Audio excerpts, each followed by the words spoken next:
we are proud to have the Pratham IAS alumni, Ms. Anuradha Tiwari, IAS, Commissioner Garhwal, Uttarakhand, amongst us.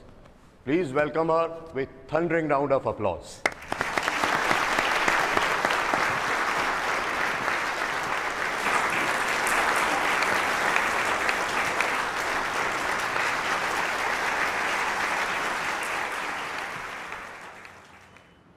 तो as commissioner of Garhwal Uttarakhand ये मेरी responsibility है कि law and order maintain रहे। एक civil servant की life में बहुत सारे इमोशनल चैलेंजेस भी आते हैं, पर कोई कंफ्यूजन नहीं होता। हेल्प के लिए थैंक यू। कॉन्स्टिट्यूशन आपको रास्ता दिखाता है। मैम, पॉलिटिशियंस का कितना इंटरफेयर रहता है? तुम्हारी मम्मी को पता है कि उनको वो अपना अल्जाइमर्स की काम बीमारी करते हैं और आप अपना, पर दोनों का मकसद एक ही होता है। मैम लास्ट अटेम्प्ट तक आते आते मोटिवेशन को कैसे हम आप रखें? ये बहुत अच्छा सवाल है। मैंने खुद ही काफ़ी अटेम्प्ट्स लगाए क्लियर करने में। फियर और फ्रस्ट्रेशन इस जर्नी के फेलो पैसेंजर्स हैं और ये रहेंगे ही। तो अपनी जर्नी पे फोकस रखिए और फेलो पैसेंजर्स से बात करने की ज़रूरत ही क्या है। पर मैम, इतने सारे फेल अटेम्प्ट्स के बाद क्या कभी ऐसा फील नहीं हुआ कि अब प्रेशर बहुत ज़्यादा हो रहा है, अब गिव अप कर देना चाहिए? ये सवाल मेरे दिल के बहुत करीब है। जब आप एक लड़की होते हो, एक ऐसे ऑर्थोडॉक्स फैमिली से जहाँ 22 साल में आपकी शादी कर दी जाती हो, आप इंडिया के एक बहुत ही बैकवर्ड हिस्से से बिलोंग करते हो और आपको इंग्लिश भी नहीं आती हो, और आप घर के बाहर सिर्फ अपनी दीदी की जिद की वजह से पढ़ रहे होते हो, और उस पर आप लगातार फेल पे फेल होते जाते हो।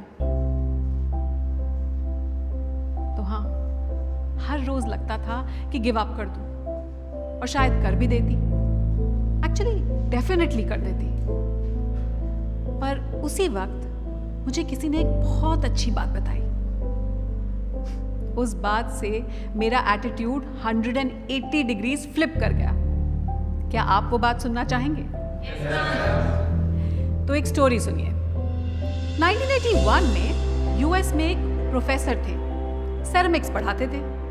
उन्होंने एक एक्सपेरिमेंट किया। अपनी क्लास को 2 ग्रुप्स में बांट दिया और 10 दिन का वक्त दिया। पहले ग्रुप को उन्होंने ये टास्क दिया कि वो सिर्फ एक परफेक्ट मटका बनाए, सिर्फ एक। और दूसरी ग्रुप को ये टास्क दिया कि वो जितने हो सके मैक्सिमम मटके बनाए और क्वालिटी की चिंता बिल्कुल ना करें। दोनों ग्रुप्स ने अपना काम शुरू किया। 10 दिन बाद जब रिजल्ट्स आए तो खुद प्रोफेसर ही हैरान हो गए, क्योंकि दूसरे ग्रुप ने न केवल पहले ग्रुप से ज्यादा मटके बनाए, बल्कि हर मटका was better looking, was almost perfect। सब सोच रहे थे कि ये कैसे हो गया। आप जानते हो ये कैसे हुआ? क्योंकि पहला ग्रुप जो है वो सिर्फ इसी बात को लेकर अटका रहा कि एक मटका बनाना है, इसको परफेक्ट कैसे बनाएं। तो उन्होंने सारा टाइम परफेक्शन में ही गुजार दिया, जबकि दूसरे ग्रुप ने एक बार कोशिश की और बहुत बुरे मटके बनाए, पर उन्होंने उसको इम्प्रूव किया और दोबारा कोशिश करके फिर से मटके बनाए। वो फेल हुए पर इम्प्रूव करते रहे, और ऐसे ही अपनी गलतियों से सीखते सीखते उन्होंने शानदार मटके बनाए। तो इसीलिए आप अपनी गलतियों से डरिए मत, भागिए मत। अपनी गलतियों से सीखिए, अपने फेलियर से सीखिए और आगे बढ़ते जाइए। और ये बहुत ही अच्छी बात है कि इस बात को बताने वाले शख्स हमारे साथ यहाँ मौजूद हैं। पर आप उनसे पहली बार मिलोगे ना तो लगेगा जिंदगी बहुत ही होपलेस है। पर Prakash sir, it worked for me. बेटा, यू वर लकी। अगर ये पॉटवेयर एक्सपेरिमेंट मैंने पहले पढ़ लिया होता तो मैं भी अपना चौथा अटेम्प्ट देता, और फिर आज पोडियम पर तुम्हारी जगह मैं खड़ा होता। पर इट्स ओके सर। जो फेल होता है ना, वही बता सकता है कि कहां गलतियां न करें। कभी कभी आपका सबसे खराब खिलाड़ी देश का सबसे अच्छा कोच बन जाता है। क्यों? एवरेज प्लेयर ही बोलते थे बेटा। तो आप सब डटे रहिए, फेलियर से मत भागिए, क्योंकि फेलियर ही आपको सिखाता है और फेलियर ही आईएएस बनाता है। आप सब लोग पोएम्स तो पढ़ते होंगे मोटिवेट होने के लिए।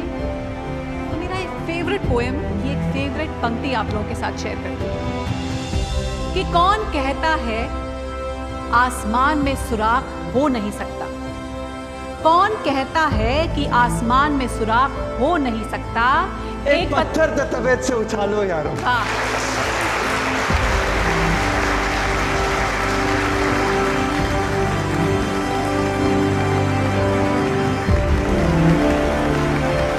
इसी के साथ मैं आपको कहूंगी all the best, don't give up. Thank you.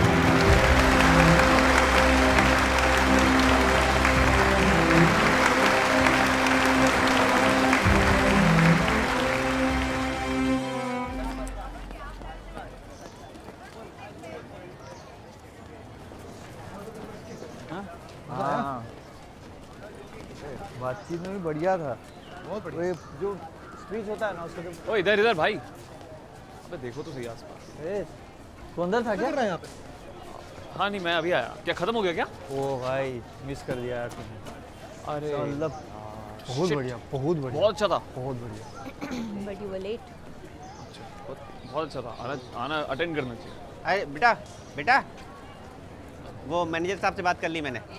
तुम बस एप्लीकेशन दे दो और वो उसकी ज़रूरत नहीं है मेडिकल पेपर वगैरह की। ठीक है, हो जाएगी तुम्हारी फीस वापस। माँ के लिए थोड़ी कोई झूठ बोलता है ना। कौन सी फीस सर? कौन सी फीस? अरे वो तुम सवेरे आए थे ना कि माँ को अल्जाइमर है, कोचिंग छोड़ के घर जाना है। मैं? हाँ। अरे नहीं सर, मैं क्यों कोचिंग छोड़ के जाऊँगा? मम्मी तो एकदम ठीक है। मेरी तो बात हुई उनसे अभी, डांट रही थी मेरे को। अजीब आदमी हो यार। तुमने रिक्वेस्ट की तभी तो मैंने मैनेजर साहब से बात करी, वरना क्या मुझे सपने आ रहे हैं? सर मेरे को तो कुछ याद नहीं है सर, ऐसा सपना ही होगा सर। ऐसा बेटा, तुम्हारे पूरे परिवार को अल्जाइमर है, इलाज कराओ अपना। कुछ गलत सोच रहे हो सर आप। हमने तो कुछ। ओए सुन, तू गया था फीस वापस लेने, क्या हुआ? अभी नहीं चाहिए। क्यों? कोचिंग नहीं छोड़ रहा। नहीं छोड़ रहा ना। अरे यार तुम लोगों को छोड़ के कहाँ जाऊंगा यार? हैं? साथ बनेंगे ना आईएएस। याद नहीं कॉलेज में हमें क्या कहते थे? क्या? यार लाइक का ट्राइपॉड। उसको घपला कर रही है। अरे रुक रहा हूँ यार, कोचिंग तुम कह रहे थे रुक जाओ।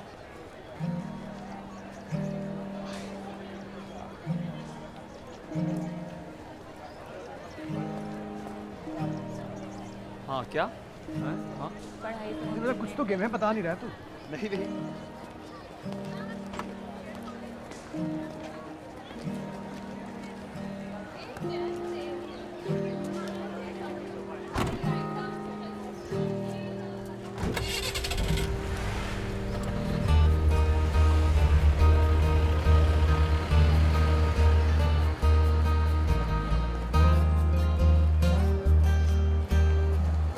गुजरते हैं कलेक्टर रोड से जैसे अकबर गुजरता है। चिपक जाती है सबकी नजरें गाड़ी से जैसे चुंबक से लोहा चिपकता है। बढ़िया लिख दिया यार। हैं? क्या? हैं? नीली